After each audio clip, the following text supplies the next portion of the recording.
এতিয়ালৈকে আমি দেখিছো যে এনেকুৱা ঘটনাত অসম পুলিচে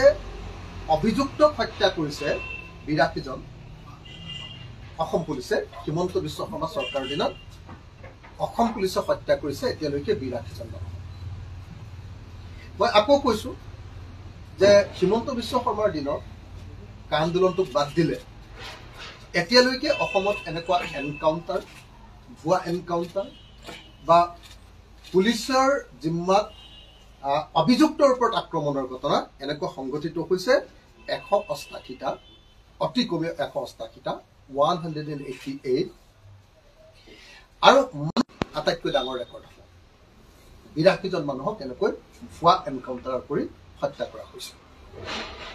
এতিয়া আপোনালোকে সকলোৱে দেখিছে যে ২৪ ডিচেম্বৰ তাৰিখৰ দিনা শদিয়াৰ বিশ্বনাথ বৰগোহাঁই, মনোজ বৰগোহাঁই আৰু দীপজ্যোতি নেওগক গুলীবিদ্ধ কৰা হ'ল। গুলীবিদ্ধ কৰা হ'ল ৰঙিয়াৰ প্ৰাঞ্জল দাসক। আৰু এই যে ৫জন যুৱক, মনোজ বৰগোহাঁই, দীপজ্যোতি নেওগ, বিশ্বনাথ বৰগোহাঁই, পল্লৱজ্যোতি গগৈ আৰু প্ৰাঞ্জল দাস, এই ৫জন ডেকা ল'ৰাক যে গুলীয়াই এনেকৈ আহত কৰা গুলীওৱা হ'ল, এই প্ৰত্যেকটো গুলীওৱাৰ ঘটনাই আচলতে সন্দেহজনক বা ২ নম্বৰী এনকাউণ্টাৰ, ভুৱা এনকাউণ্টাৰ বা এনকাউণ্টাৰ ৰূপে পৰিগণিত হৈছে। প্ৰত্যেকটো ঘটনা বিশ্বনাথ বৰগোহাঁই, মনোজ বৰগোহাঁই, দীপজ্যোতি নেওগ, তেওঁলোকৰ ক্ষেত্ৰত দেখা গৈছে যে যদিও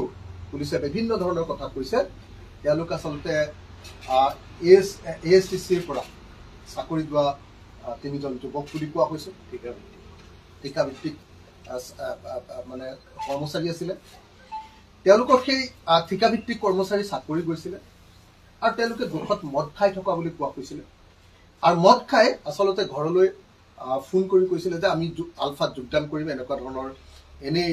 মানে ঘৰলৈ কেতিয়াবা যেনেকৈ ধৰণে কোৱা হয় তেনেকৈ কোৱা বুলি কোৱা হৈছিলে। আৰু ঘৰে ভয় খাই যেতিয়া পুলিচক খবৰ দিলে, তাৰ পাছত তেওঁলোকক নি এনেকৈ এনকাউণ্টাৰ কৰা বুলি কোৱা হৈছে। গতিকে এইটো খুব স্পষ্ট যে এই ঘটনাটো হ'ল এটা ভুৱা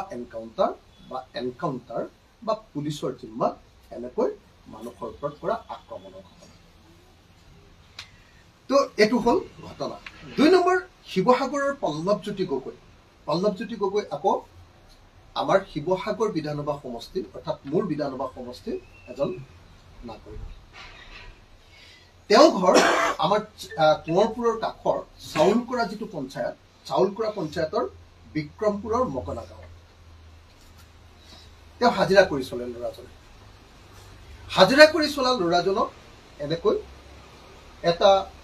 হেণ্ড গ্ৰেনেড বিস্ফোৰণৰ ঘটনাৰ লগত যুক্ত কৰি এনেকৈ ভুৱাকৈ এনকাউণ্টাৰ কৰা হৈছে। এই ঘটনাটো আমি দেখিবলৈ পাইছো যে আমাৰ শিৱসাগৰ বিধানসভা সমষ্টিৰ পল্লৱজ্যোতি গগৈক এনেকৈ ভুৱা এনকাউণ্টাৰ কৰা হৈছে। তাৰপিছত ৰঙিয়াৰ প্ৰাঞ্জল দাসৰ ঘটনাটো একেই সন্দেহজনক বা ২ নম্বৰী পুলিচৰ ২ নম্বৰী দাবী আমি সকলোৱে দেখিবলৈ পাইছো, সকলোৱে শুনিবলৈ পাইছো। তেওঁ এজন, আপোনালোকে সকলোৱে জানে যে একদম সাধাৰণ এজন যুৱক আছিলে প্ৰাঞ্জল দাস। সেই প্ৰাঞ্জল দাসকো এনেকৈ গুলীয়াই দিয়া হৈছে। আৰু গুলীয়াই দিয়া হৈছে বুলি তেওঁলোকৰ পৰিয়ালে অভিযোগ কৰিছে যে থানাৰ ভিতৰত গুলীয়াই দিয়া হৈছে, দুৱাৰ খিৰিকী মাৰি গুলীয়াই দিয়া হৈছে। মানে এনেকুৱা ধৰণৰ জঘন্য পুলিচৰ জিম্মাত জঘন্য হত্যাকাণ্ড, জঘন্য গুলীচালনাৰ ঘটনা অসমৰ ইতিহাসত কেৱল আৰু কেৱল ৯০ দশকত আলফাৰ বিৰুদ্ধে যি ধৰণৰ অপাৰেশ্যন চলিছিলে তেনেকুৱা ধৰণৰ সময়তে হৈছে। এতিয়া হিমন্ত বিশ্ব শৰ্মা আৰু VP সিঙৰ যুক্তি সঁচাকৈ অসমলৈ আকৌ সেই কলা দিনৰ সেই কলা অধ্যায়টো ঘূৰাই আনিব খুজিছে নেকি? এই প্ৰশ্নটো প্ৰত্যেকজন অসমীয়াৰ মনত এতিয়া উকমুকৰি দিছে। আমি দেখিবলৈ পাইছো যে এই ঘটনাবিলাক ভুৱা বুলি আমি এইকাৰণেই ক'ব পাৰো যে আজি দুদিনৰ আগতে ফেচবুকত GP সিঙৰ ফেচবুকত আমি দেখিছিলো যে আলফা এটা নিষিদ্ধ সংগঠন আৰু তালৈ কোনোবাই যাব খুজিলে তেওঁলোকৰ ওপৰত একশ্যন লোৱা হ'ব বুলি তেওঁ ঘোষণা কৰিছিল। এদিনৰ আগত ফেচবুকত জিপি সিং আৰক্ষী সঞ্চালক জিপি সিঙে আমি দেখিছিলোঁ যে তেওঁ এটা ফিলচফিক ধৰণৰ এটা মন্তব্য প্ৰকাশ কৰিছিল কৈছিল যে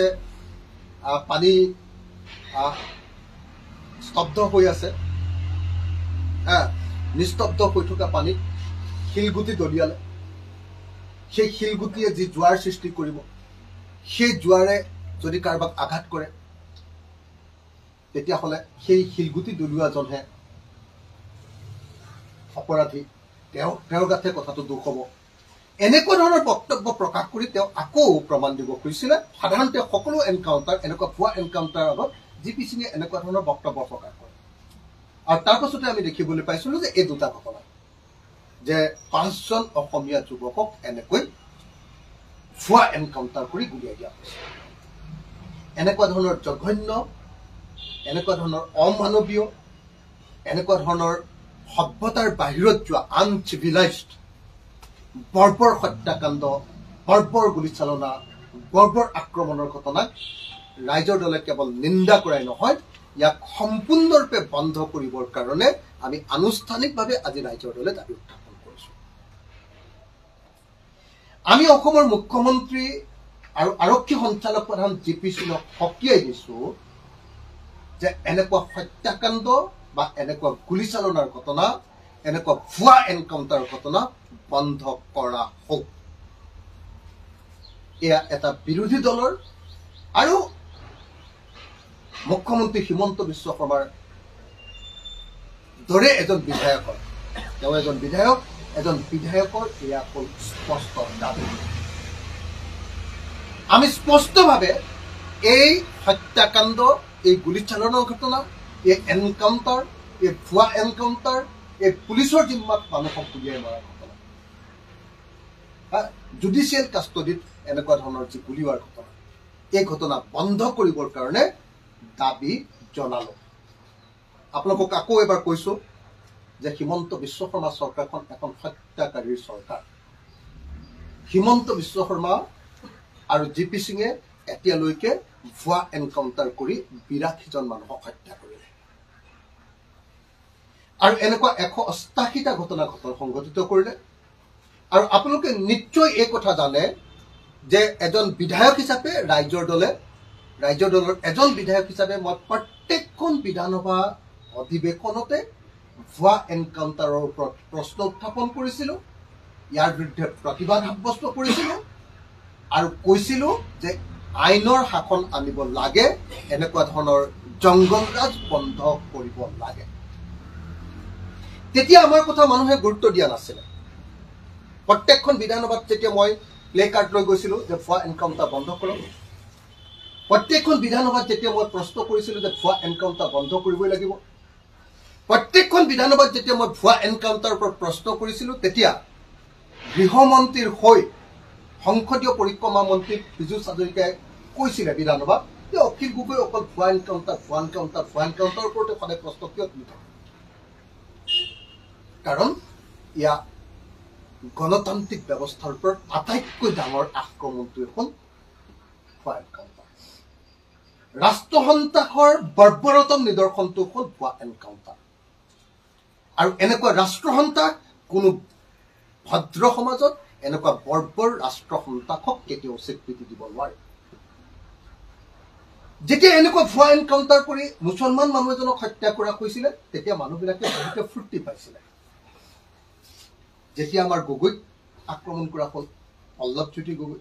যেতিয়া আমাৰ বিশ্বনাথ বৰগোহাঁইক আক্ৰমণ কৰা হ'ল মনোজ বৰগোহাঁইক আক্ৰমণ কৰা হ'ল দীপজ্যোতি নেওগক আক্ৰমণ কৰা হ'ল ৰঙিয়াৰ প্ৰাঞ্জল দাসক আক্ৰমণ কৰা হ'ল আৰু নগাঁৱৰ কীৰ্তিকমল ভূঞাক আক্ৰমণ কৰা হৈছিলে কেৱল আৰু কেৱল তেতিয়াহে অসমীয়া মানুহে মাত মাতিব আৰম্ভ কৰিছে কিন্তু আমি ৰাইজৰ দলে জাতি ধৰ্ম বৰ্ণ ভাষা নিৰ্বিশেষে এনেকৈ আইন আদালত অস্বীকাৰ কৰি বেআইনীভাৱে বৰ্বৰভাৱে আনচিভিলাইজড এনেকৈ ৰাষ্ট্ৰসন্ত্ৰাস নমাই দিয়া এনকাউণ্টাৰক সদায় আমি বিৰোধিতা কৰি আহিছিলোঁ এতিয়াও কৰোঁ আৰু ভৱিষ্যতেও কৰি যাম এনেকৈ কেতিয়াবা ব্যক্তিগত আক্ৰমণ কৰা হয় কেতিয়াবা জাতিগতভাৱে আক্ৰমণ কৰা হয় কেতিয়াবা সাম্প্ৰদায়িকভাৱে সম্প্ৰদায়গতভাৱে আক্ৰমণ কৰা হয় আৰু এনেকৈ ব্যক্তিগত সম্প্ৰদায়গত জাতিগত ঘৃণাৰ এনেকুৱা ৰাজনীতিৰে এনেকুৱা ধৰণৰ যি ধৰণৰ আপোনাৰ এনকাউণ্টাৰ কৰা হয় এই এনকাউণ্টাৰ পৃথিৱীৰ কোনো ভদ্ৰ সমাজত কেতিয়াও স্বীকৃতি লাভ নকৰে ইয়াক কেতিয়াও মানি লোৱা নহয় এইটো বৰ্বৰতম ঘটনা হিচাপে সকলোৱে জানে গতিকে এই মুহূৰ্তত আমি আকৌ এবাৰ অসমত চলি থকা এক্সট্ৰা জুডিচিয়েল কিলিং বা আইন বহিৰ্ভূত এই যি হত্যাকাণ্ড এই হত্যাকাণ্ড বন্ধ কৰিবৰ কাৰণে দাবী কৰাইছোঁ আমি আকৌ এবাৰ কৈছোঁ ৰিপিট কৰি দিব খুজিছোঁ আকৌ এবাৰ কৈছোঁ যে হিমন্ত বিশ্ব শৰ্মা আৰু জি.পি. সিঙৰ যুক্তিটো যেতিয়া একলগ হৈছিলে তেতিয়া সকলো মানুহে সন্দেহ কৰিছিলে যে অসমত নহবলগীয়া ধৰণৰ অপৰাধ সংঘটিত হ'বলৈ গৈ আছে গুপ্ত হত্যাৰ কাহিনীবিলাক আকৌ অসমত মনত পৰিছে হিমন্ত বিশ্ব শৰ্মা নিজে আলফাত জড়িত আছিলে বুলি কোৱা হয় হিমন্ত বিশ্ব শৰ্মাই নিজে এক্সটৰ্চন পইচা কাঢ়ি লোৱাৰ ঘটনা দিন ডকাইতি বুলি কোৱা হয় এনেকুৱা ঘটনাত অভিযুক্ত আছিলে তেওঁৰ ওপৰত গোচৰ আছিলে হিমন্ত বিশ্ব শৰ্মা নিজেই সন্ত্ৰাসবাদী সংগঠনৰ লগত আলফাৰ লগত জড়িত বুলি কোৱা অভিযোগ আছে তেওঁৰ ওপৰত তাদাৰ গোচৰ আছে তাৰপিছত সেই জি.পি. সিঙে অসমত বিভিন্ন সময়ত এনেকুৱা ধৰণৰ জঘন্য ৰাষ্ট্ৰ সন্ত্ৰাসৰ সৃষ্টি কৰিছিলে এই দুইজন মানুহ যেতিয়া একলগ হৈছিলে তেতিয়া অসমৰ মানুহে সন্দেহ ব্যক্ত কৰিছিলে যে অসমত এটা নতুন কলা অধ্যায় আৰম্ভণি হ'বলৈ গৈ আছে হয় সেই কলা অধ্যায় ইতিমধ্যে ইতিহাস হৈ গ'ল ইতিমধ্যে ইতিহাসৰ পাতত খোদিত হৈ গ'ল যে অসমত এতিয়ালৈকে এনেকুৱা ধৰণৰ এক্সট্ৰা জুডিচিয়েল কিলিঙৰ ঘটনা সংঘটিত হৈছে 188টা 188টা ইয়াত 82জন মানুহক এতিয়ালৈকে হত্যা কৰা হৈছে আঘাতপ্ৰাপ্ত কিমান হৈছে এতিয়ালৈকে তাৰ কোনো হিচাপ নাই এই সম্পৰ্কত মই যেতিয়া প্ৰশ্ন কৰিছিলোঁ লাষ্ট যিটো কুৱেশ্যন আছিলে লাষ্ট বিধানসভাৰ যিটো মই কুৱেশ্যন কৰিছিলোঁ লাষ্ট বিধানসভাৰ কুৱেশ্যনটোত যেতিয়া মই প্ৰশ্ন কৰিছিলোঁ তেতিয়া মোক উত্তৰ দিছিলে যে অসমত 2021 পৰা 2023 লৈকে 138টা ঘটনা সংঘটিত হৈছিল বুলি চৰকাৰীভাৱে গৃহ বিভাগে কৈছিল কিন্তু আমি নিজে যেতিয়া হিচাপ কৰিছিলোঁ গোটেই বাতৰি কাগজৰ নিউজবিলাক লৈ এনেকুৱা ধৰণৰ ঘটনাবিলাকৰ সংখ্যা আছিলে 182টা চৰকাৰী হিচাপতে এইটো 138টা এতিয়া আকৌ 5টা হ'ল চৰকাৰী হিচাপৰ পাছত আকৌ 100 আৰু চৰকাৰে কৈছিলে যে এনেকুৱা ঘটনাত 26 জন মানুহৰ মৃত্যু ঘটিছে আৰু 120 জন মানুহ আঘাতপ্ৰাপ্ত হৈছে কিন্তু আমি হিচাপ কৰি পাইছো যে আসলতে এনেকুৱা ঘটনাত 82 জন মানুহৰ মৃত্যু ঘটিছে 82 কেसेस 82 ডেথ মাৰ্ডাৰ কৰা হৈছে অৰ্থাৎ আজি হিমন্ত বিশ্ব শৰ্মা আৰু জি.পি. সিঙে তেওঁলোকৰ যুক্তিটোৱে তেওঁলোকৰ চৰকাৰখনে 82 জন অসমীয়া মানুহক হত্যা কৰিছে এক্সট্ৰা জুডিচিয়েল কিলিং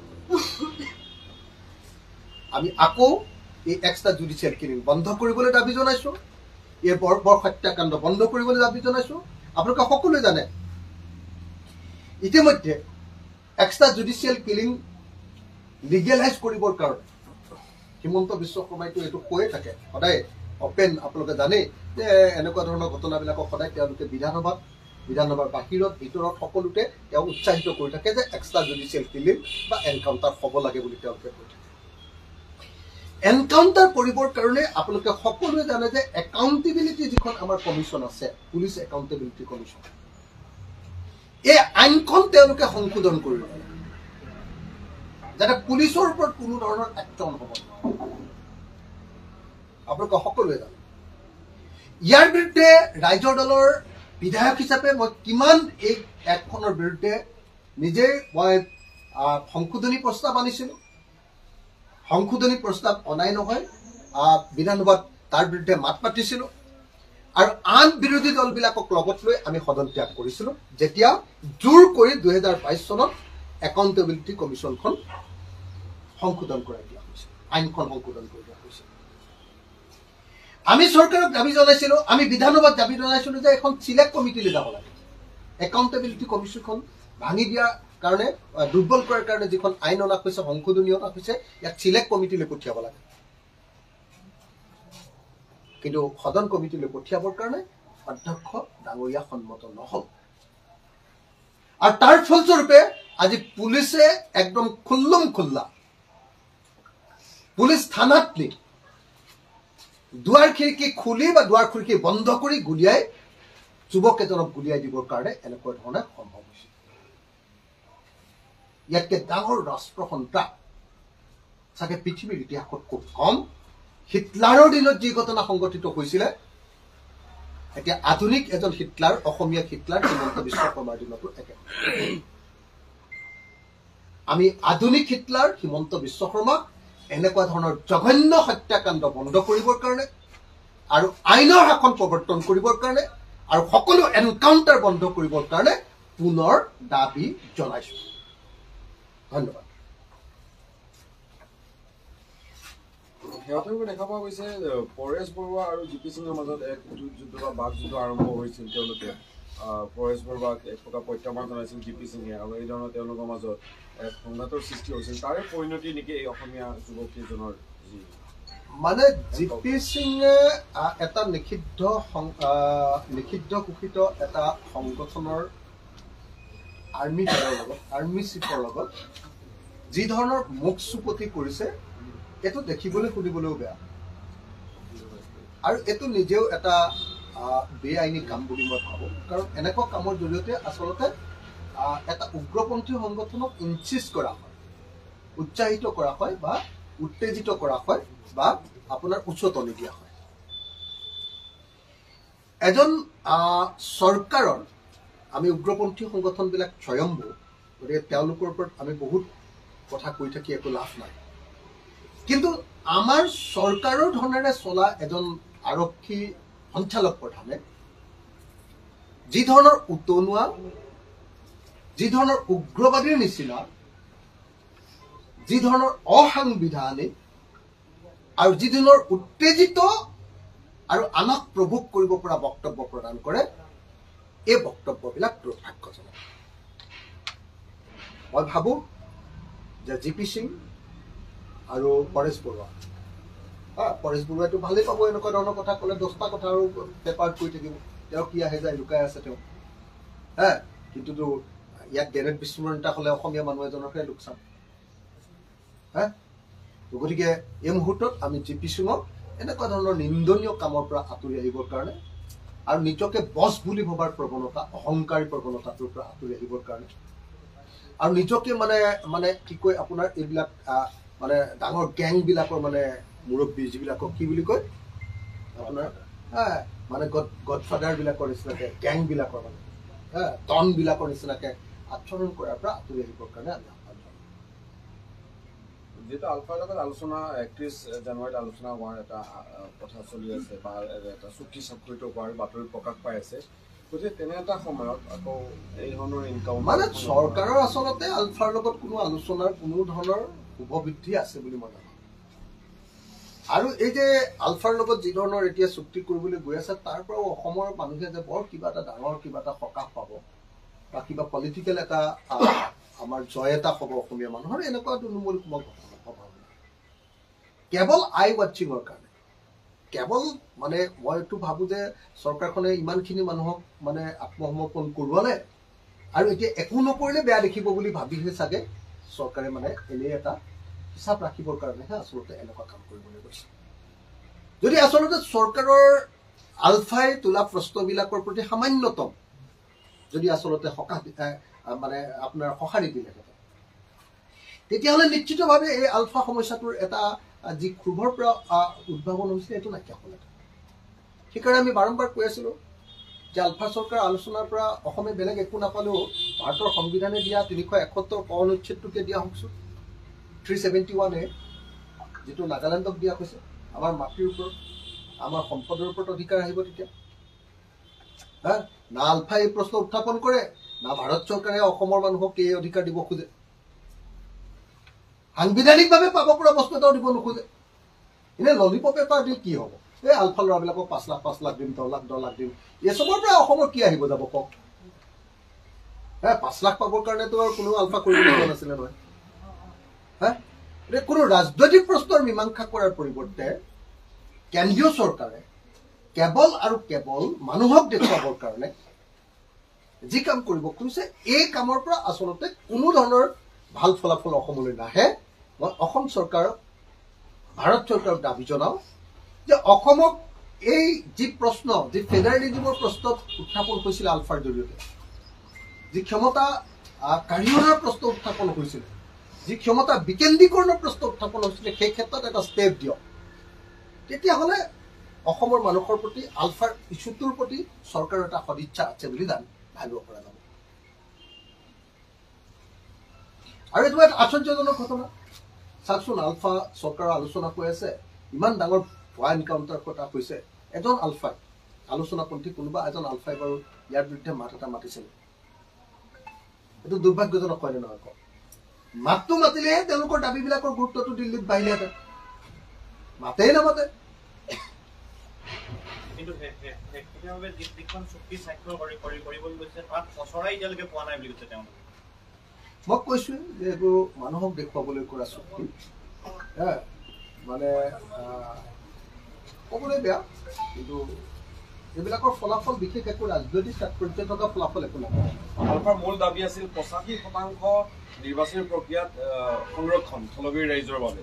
আপুনি কি ভাবিছে তেওঁলোকৰ কি মূল যিটো দাবীটো আছিল বাকীখিনি কিবা কিবি থাকিব মানে আলফাৰ মূল দাবীটো আছিলে স্বাধীনতা নহয় মূল দাবী আছিলে স্বাধীন অসম আৰু স্বাধীন অসমৰ পাছত যদি স্বাধীন অসম নাপায় তাৰ পাছত কি হ'ব লাগিছে ৰাজ্যখনৰ কাৰণে অধিক ক্ষমতা কাঢ়ি অনা হয়নে নহয়